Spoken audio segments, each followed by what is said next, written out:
How do you create your own reality? How do thoughts turn to things? You've got to be a match to what's in your vortex in order for you to live in what you want to call manifested terms, what's in your vortex.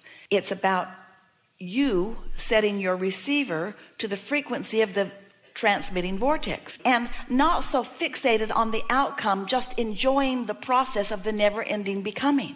Because what you notice is, as soon as you get something that you've been wanting, you begin to want something else. So there's always going to be that somewhat of a gap between your giving birth to it and it gestating and you receiving it and it coming into full manifestation.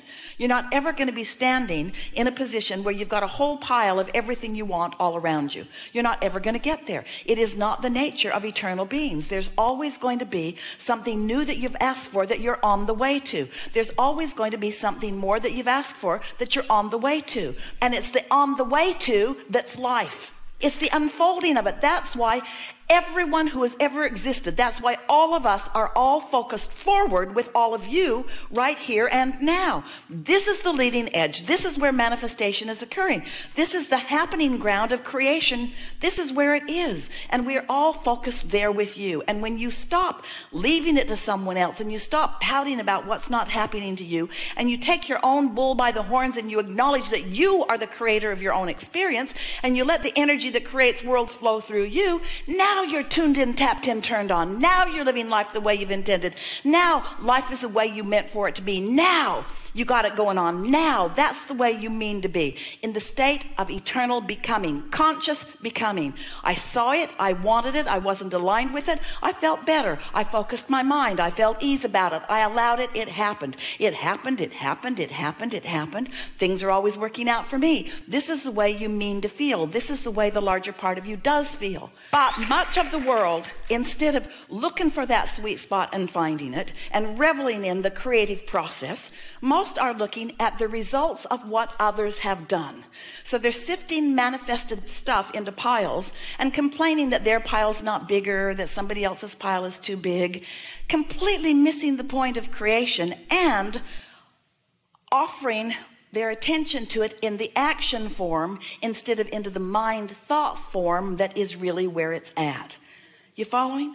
So much action applied after the fact of sloppy creation, trying to compensate for sloppy creations through action and then failing. That's what most people are doing, instead of getting out ahead of it and thinking the thought that will allow it to be. If you're looking at what is right now, first of all, you're looking at past tense. But if you are caring about the way you feel, now you're tending to what's actively going on. And now you get to be in on, and it's what you want so much. It's what you came for so much. You get to be in on the turning of the thought to the thing. You get to be in on the turning of the thought to the thing. You've already chosen the way you want these things to turn out. And now you're in on witnessing the universal forces assisting you, agreeing with you, supporting you, mandating you, blessing you. You see, we are all eternal beings. It's time for you to, instead of trying to prove your worthiness, just feel worthy. Instead of trying to explain what went wrong, just let it go right. Instead of worrying about the stuff that's not happening, focus on the stuff that is happening, and the stuff that isn't happening will start to happen when you focus on the stuff that is happening.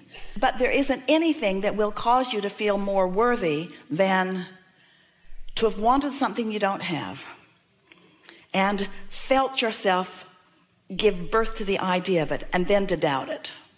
And then to recognize that you were doubting it and then do something about that doubt, either by ignoring it, changing the subject, or by speaking general enough about it until you began to soften your resistance about it.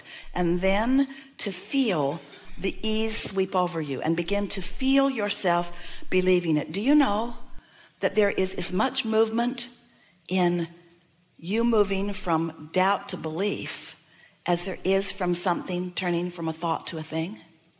The big movement is in you moving from doubt to belief, or just from doubt to not thinking about it.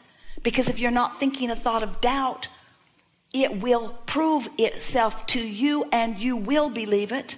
Ooh. So when you say, show it to me and then I'll believe it.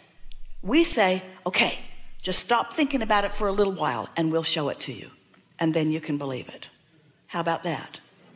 Show me and then I'll believe it. Okay, but you got to stop thinking about it altogether, because every time you think about it, law of attraction's got you over there where you were last.